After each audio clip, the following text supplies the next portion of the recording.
Coming up on ATV News. A man crashes his SUV into a trailer home in Garden City Sunday afternoon and started shooting. We'll tell you how he ended up dead. This shiny new plaque is supposed to last 40,000 years. We'll show you who gave it to Logan High and why. A Supreme Court justice that visited Utah State wants to let you attend court on your cell phone. As Utah State takes on BYU this weekend, it's a great weekend to be an Aggie, even for a Cougar. These flowers were wet last week, they're cold this week, and coming up, I'll show you what's going to affect them and you in weather. All of that and more, this is ATV News.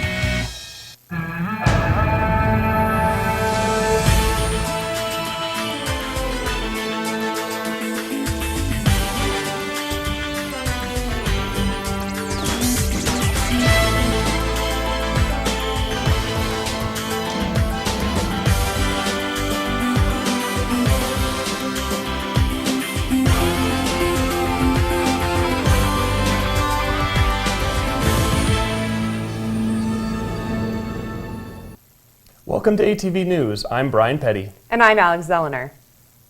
A man is dead after a gunfight broke out in Garden City, Utah on Sunday. Rick Bywater crashed his car into the side of April and Michael Carnahan's trailer home Sunday evening. After the crash, Bywater began to shoot a shotgun into the trailer. A preliminary investigation shows the Carnahans shot back at Bywater as a manner of self-defense. When officers arrived to the scene, Bywater was dead inside his vehicle, and the Carnahans had suffered gunshot wounds. They are expected to make a full recovery. A Garden City resident says he was surprised when he heard the news, saying Bywater seemed like a nice man. Absolutely shocked. You know, Garden City is a very small town, and you don't hear about stuff like this happening, let alone something right across the street from where you live. And with people that you know that are some of the nicest and kindest people you've ever met, you know, just kind of, it opened your eyes that this could potentially happen to anyone. Investigators are still trying to figure out why Bywater started shooting in the first place. Students and faculty walking to class were swarmed by wasps on Monday. It happened at 8:30 a.m. as students and faculty were walking to class. A nest of yellow jacket wasps attacked on the north side of the quad. Journalism professor Candy Carter Olsen was stung and rushed to the hospital. She is still recovering. A student who was stung described the situation as traumatic. I don't really know why the school really allowed that big of a wasp's nest to be grown in the first place, if it was like known that it was there, especially right next to a walkway. A 3-car pileup on Main Street ended with 2 people in the hospital, a vehicle crashing into a stoplight, and emergency crews cleaning up the damage. Partway through the intersection, I noticed a black SUV barreling through. It hit my engine compartment, driver's side, spun me around. The SUV ended up rolling and hitting another car. This is the other car hit by the SUV, a Pontiac that ended the crash by slamming into the base of a nearby stoplight. The driver of the SUV and the driver of the Pontiac were both taken to the hospital. Utah Highway Patrol says without seatbelts and airbags, the crash could have been much worse. Both drivers left the scene with minor injuries. UHP also says determining the cause of a crash can be difficult and time-consuming. But in this case, they know exactly what happened. We actually have a business nearby that actually had a video camera. So we actually have the initial crash on videotape. That's how we know 100% accurate that the white Toyota ran the red light. Troopers say they are still investigating the crash. A generator was temporarily put in place to power the stoplight until utility crews fixed it. Coming up, they call it the Human Library. We'll show you why and what it is after the break. A 14-time pro bowler just added a new trophy to his collection. We will show you what it is when we come back.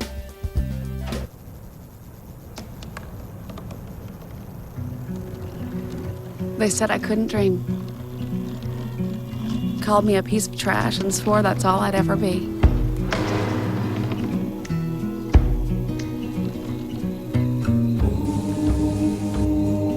Said a bottle couldn't see the ocean.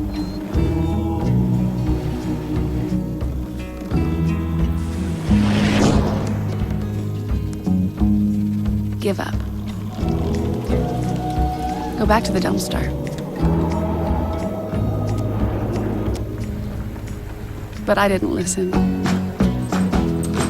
I made my way.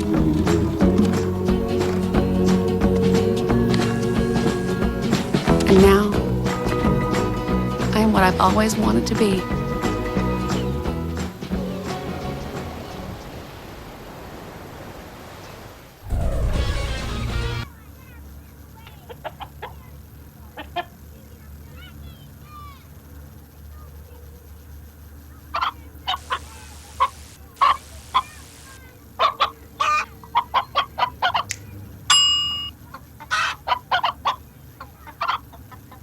Separate raw meats from other foods by using different cutting boards. 3,000 Americans will die from food poisoning this year. Keep your family safer. Check your steps at foodsafety.gov.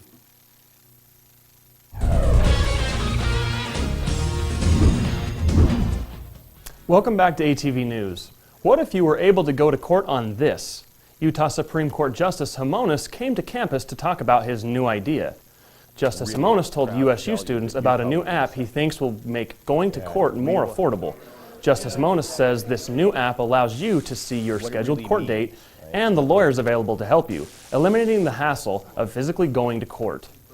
Unrealistic to expect somebody to potentially have to take time off work, lose their job, go down, spend a day, sit in the back of a courtroom not knowing when their case is going to be called, and get really frustrated by that process when you can resolve it through your smartphone, online, asynchronously. The app is scheduled to launch in January of next year. You may have met someone with an interesting story or two. Maybe they've been there or done that. Last week, the Human Library at USU brought in a handful of people to tell you their stories. Taylor Emerson showed us what they had to share. My first semester in college, I almost flunked out. I basically spent the entire semester in my dorm room smoking pot and hiding from people. And actually it wasn't until my 30s that I figured out I like women more than men. Are real stories. I actually started to fall in love with my best friend. From real people. And they stopped and restarted my heart 5 times. And let me tell you something, if somebody ever comes up to you and says, we're gonna just stop your heart and then restart it. At the USU Human Library. It is the scariest thing ever. But what is a human library? It's a hard thing to explain. The easiest way to explain it is just like a library. You pick a book, just like you would off a shelf, sit down and listen to somebody who's actually been through the thing you want to learn about. The main goal is to challenge stereotypes with conversation. They're a chance for connection in a way that you don't always get it. A lot of our books have topics that would be difficult to find out about unless you happen to know somebody like that. Topics like abortion. Then 2 weeks later, I remember I started crying and I couldn't stop. And it's just everything, I don't know, crumbled. And religion. But whatever happens to me in the next life is going to be based on what I'm doing now. And the readers, or listeners rather, say the human connection is key. You can have positive experiences with each other just by having contact. Taylor Emerson. As the radio to God, somebody had finally taught me how to turn it on. ATV News. The Human Library is not exclusive to Utah State, but an international organization that holds events across the globe. It's been a big week for one of Utah State football's greats. We have Bo Lamb at Maverick Stadium to tell us about it. Bo? When students pass the statue of Merlin Olsen on the way to Aggie football games, they may recognize him, they may be interested enough to find out who he is, or they may just notice him because of his sheer height. The statue stands 12 feet tall. But for many Cache Valley residents, the height of the statue is a symbol of the giant he was on the field and off. For Logan High School, this homecoming game is not just another football game. It is a game dedicated to a local hero, and the first game, Logan High, is an official Hall of Fame high school. The hero, Merlin Olsen. Merlin Olsen. Merlin Olsen! Born and raised in Logan, Olsen played football at Logan High and was later an All-American lineman at Utah State. During Olsen's senior season, USU's defense gave up the least yards in college football. Olsen later went on to play for the Los Angeles Rams, where he was named to 14 Pro Bowls, was frequently triple-teamed, missed only 2 games during his 15-year career, and was inducted into the Hall of Fame in 1982. In 2017, Merlin is still receiving awards. But now, after his 2010 passing, he must rely on his wife Susan or his brother and former teammate Phil Olsen to accept them. Merlin and I were brothers by birth, but we were close friends and business partners by choice. Phil says this award would have been special to Merlin because it's not really for Merlin, but for those who brought him up in the Valley. We've received far more than we've ever given from this community. Ted Peterson comes from a long line of Logan High and USU alums. He's also a member of Sigma Chi, the same fraternity Olsen belonged to. Peterson says the award is just one of the many ways Olsen has given back to the Valley. He's kind of like, the Logan equivalent of Robin Hood, except he didn't actually steal from people. He raised money in a good way as opposed to an illegal way. During his lifetime, Olsen donated and helped raise millions of dollars for charity, and has inspired locals, students, and his fraternity brothers to follow in his footsteps. So it makes you just realize that there's no limit. The only limit you have is what you put on yourself. He wasn't just born a superhero. Could be the next Merlin Olsen, if you really want to be. From Merlin Olsen Field, Bo Lamb, ATV News. Brian, back to you. Thanks, Bo. Coming up, ATV's Taylor Emerson will have your Cache Valley weather report. Your current temperature in Logan is 68 degrees.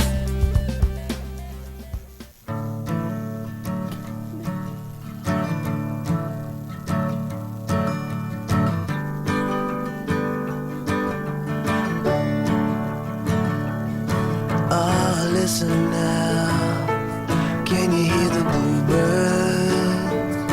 Oh, look up now, can you feel the sun?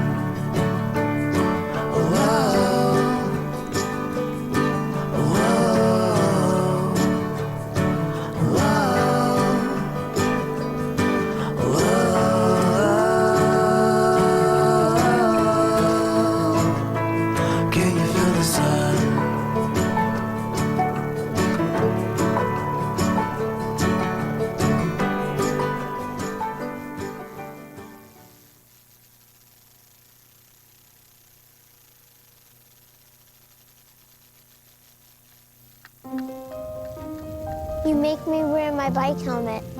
Taught me never to run with scissors. You tell me to stay away from drugs.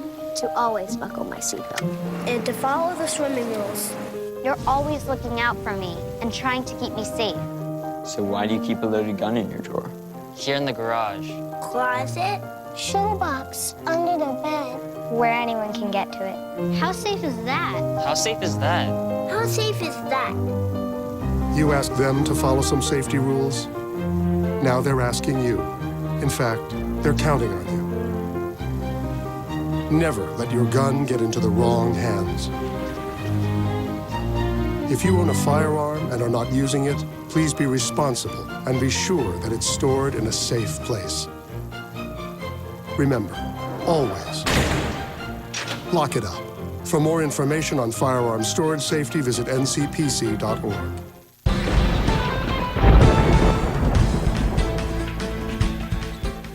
Welcome back. We are here with Taylor Emerson, who has your full weather report. And I've got to say, I am enjoying the warm temperatures, and the leaves changing color is just the cherry on the top. Yeah, fall is definitely here. You know, guys, fall is here. And changing leaves, well, it's changing temperatures, guys. It's getting cold out here. Let's take a look at the national weather. Take a look over here for me real quick. This is North Carolina. Take a look. This little dot right here, this little blip on the radar, that's Hurricane Maria. It's not going to make landfall directly with the United States, just going to cause a couple rough seas and some tough surf. Still 150 miles offshore, but take a look at Texas and Oklahoma. That is 1 to 4 inches of rain already reported and more to come. There are plenty of flash flood advisories and warnings in those counties that are affected, and even in Oklahoma as the storm goes ahead and moves north to east. But take a look. Colorado, right here, this little storm, this is actually snow and a winter storm advisory for the first week of fall. We're already getting storm out here on the west coast. What we really want to look at is this little storm cell that's coming out of New Mexico and Arizona and heading into Utah. And if we take a look at the state radar, we can see kind of where that is right now. It's going to go ahead and move past the I-80 and up into Utah. Wyoming it's going to touch, and it's going to get into Idaho. It's going to continue to move up north until it hits about the southwest tip of Wyoming, southeast tip of Idaho, and then it's going to go ahead and touch Logan. We're not going to get too much precipitation from that. But if we take a look at the state radar, I can show you kind of the exact trajectory. Like I said, from the I-80 up north, we are only going to get a clip of this, so it's not going to give a lot of rain to us, but a little bit. Let's take a look at the tighter let's get some weather closer to home here up here on the Wasatch Front. Not a lot going on, just a few scattered showers and some snow at the higher elevations. A lot of cloud cover in the Salt Lake area near Ogden and Brigham City. But here in Logan, we're pretty clean and dry. Sunny today, but it's not going to be sunny tomorrow. If we take a look at the 7-day forecast, things are changing. Saturday and Sunday are definitely going to change. They're going to get a little bit wet, 30% chance and 15% chance. So if your weekend plans are to go outside, you might want to go ahead and adjust your plans. The main thing, though, is while that comes in, they're still a ways away, so keep an eye on the forecast in case things change.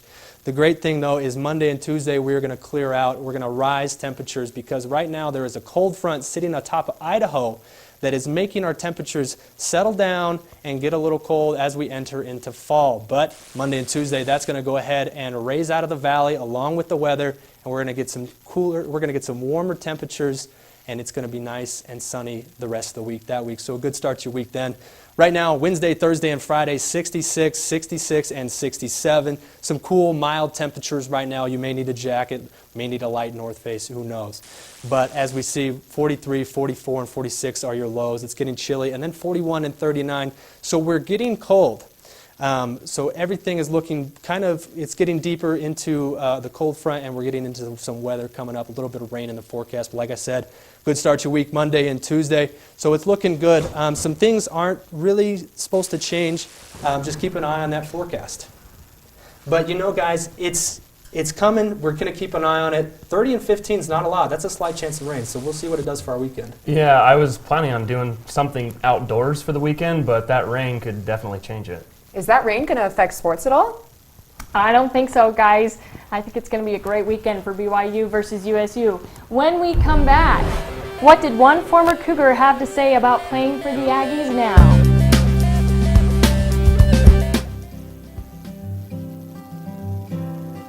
Students in biological engineering at Utah State University have the unique chance through the Synthetic Biomanufacturing Institute to engineer uses for spider silk. Projects developed in the lab include medical coatings, strong adhesives, and elastic woven fibers. These Aggies from Utah State are influencing and changing the face of biological engineering. Join them and leave your mark as well.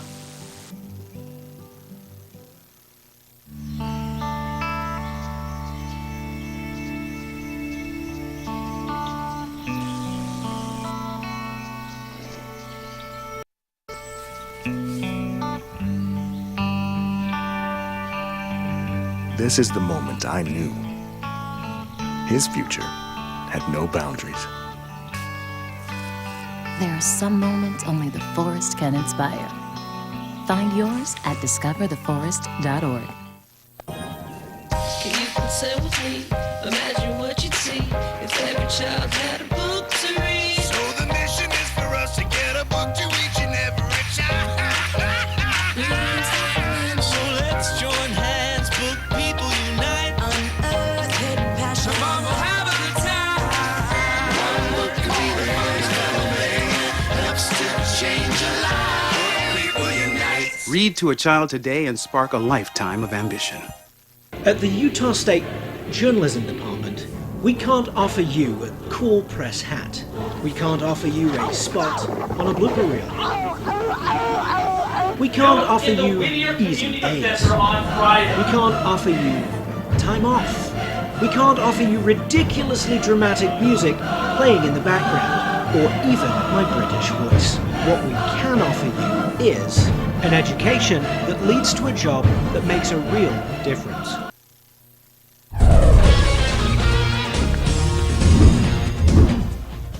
Welcome to ATV Sports. I'm Aaron Cox. The USU Volleyball team set their best record start since 2010 this weekend, hitting it off with San Diego on Thursday. With a serve like that, the Aggies were off to a great start. But in the middle of their second set, this happened. Carly Lenzen went down. We were all very devastated for Carly. I think that took us a little bit to come back. But they did come back, winning 3-1 on Thursday. And here's how they did against Fresno State on Saturday. Point after point after point. do exactly what we expect them to do. You know, when you get shot, go in and make the most of it. And they made the most of it, ending with a 3-1 victory. Their next match will be Thursday at UNLV and at New Mexico on Saturday. Volleyball players weren't the only Aggies celebrating a win this weekend. USU football players won 61-10 in San Jose. Coach Matt Wells says it's the best team win they've had this year, especially for the punt and kick block teams. That was a special teams game unlike I've ever been around, to be honest with you, as an assistant or a head coach. Aggies are now prepping for the big BYU game on Friday. Quinn Ficklin and a few other Aggies transferred from BYU. Ficklin says he played a good 3 years for the Cougars, but has had an even better year playing for the Aggies. I couldn't be happier. I wish I'd been here my entire career, not against my 3 years there, but I love Logan more than I loved Provo, and I love this university more than I loved BYU. And so this program, Coach Wells letting me come up here, giving me a chance has been something better than I ever would have asked for. The big game starts Friday at 6 p.m. High school football had a shocking end for the Mustangs on Friday night. It was a tight game between Mountain Crest and Skyview, and it was not just the players who felt it. You can hear how ecstatic the crowd is as Tanner Stokes gained some yards for Skyview. And even an audible yes from Mason Falslev after this catch. Yeah! Mountain Crest was ahead until the very end when Tanner Stokes ran in a 1-yard touchdown at the last second, securing the game for the Bobcats 16-13. Coming back from a hard loss last weekend, Ridgeline defeated Logan 55-26. This is Brady Stewart taking the ball down, just cruising past Logan and into the end zone. Stewart scored 2 touchdowns and added 105 yards on the ground, leading Ridgeline to victory. Green Canyon had the fireworks, but Bear River scored all the points. Winning 26-7, check out the confidence in Easton Payne after gaining a few yards for Bear River. Payne also ran 2 rushing touchdowns. It was a pretty crazy weekend for high school football, but now I'm getting excited for the USU game on Friday. It should be one to remember. Yeah, that game should be fantastic to watch. Yeah, I'm really excited. When we come back, the Gardeners Market is leaving. We'll show you when after this.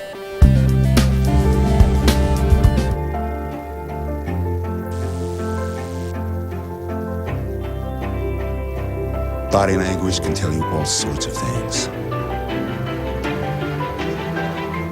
Like someone is having a stroke.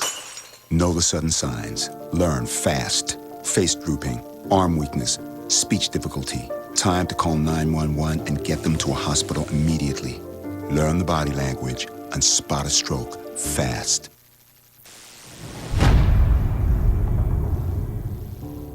Are you frustrated with your major? I'm done. Do you wish your professors were more available to you? Do you wish your dreams of appearing on television would come true? We have the solution for you. Broadcast journalism offers hands-on experience, one-on-one assistance, and the opportunity to work with ATV News. Join the JCOM family today.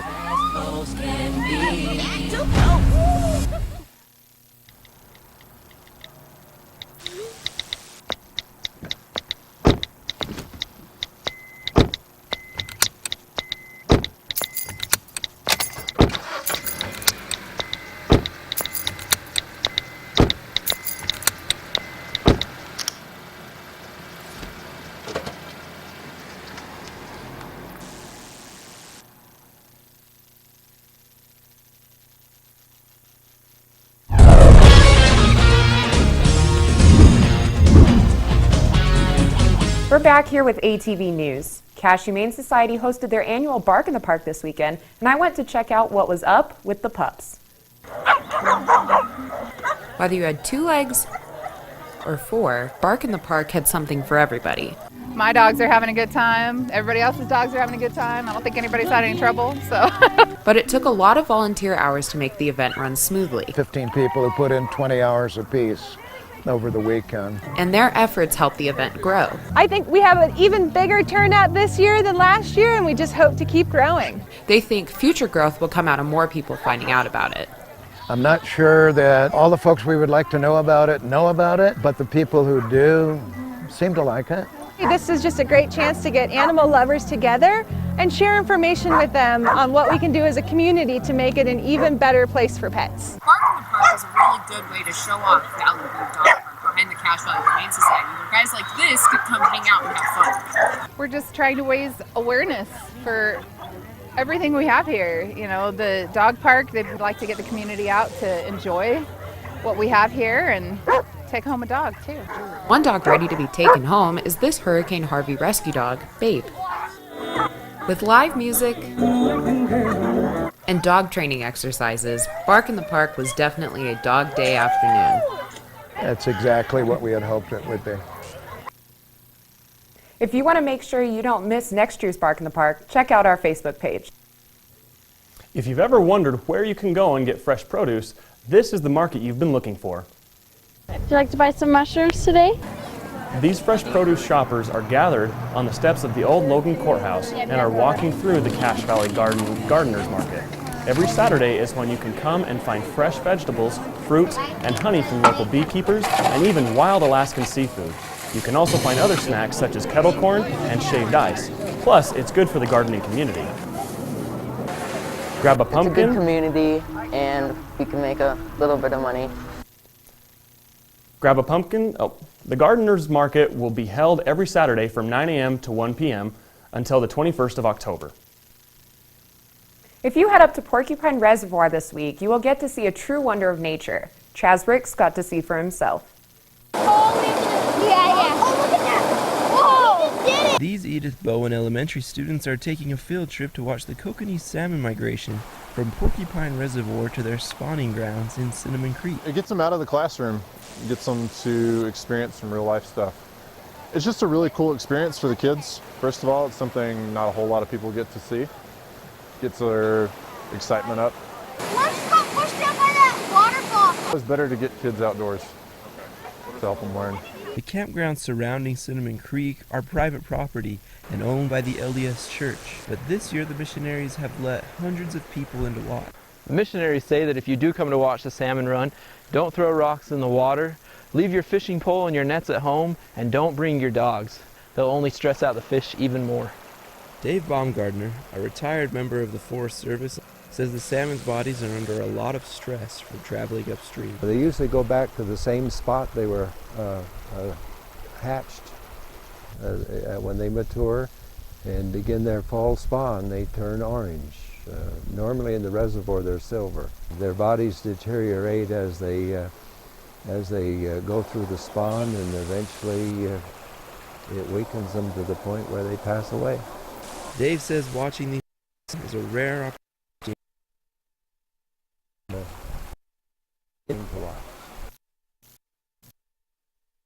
They'll continue spawning until early October. If you do go to watch the salmon, remember to be respectful of the property and of the fish.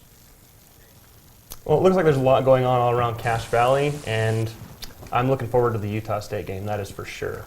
Yeah, that BYU game's going to be great, and it sounds like with maybe some good weather coming up, we can get out there and enjoy fall. There's some good things to look forward to, changing colors, everything. We've got a lot of good things going on.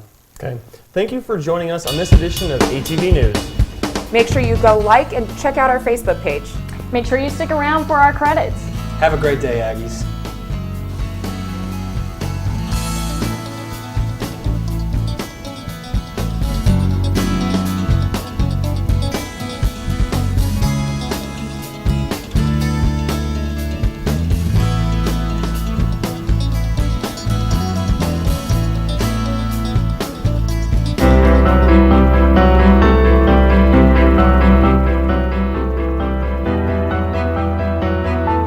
Body language can tell you all sorts of things. Like someone is having a stroke. Know the sudden signs. Learn fast. Face drooping, arm weakness, speech difficulty. Time to call 911 and get them to a hospital immediately. Learn the body language and spot a stroke.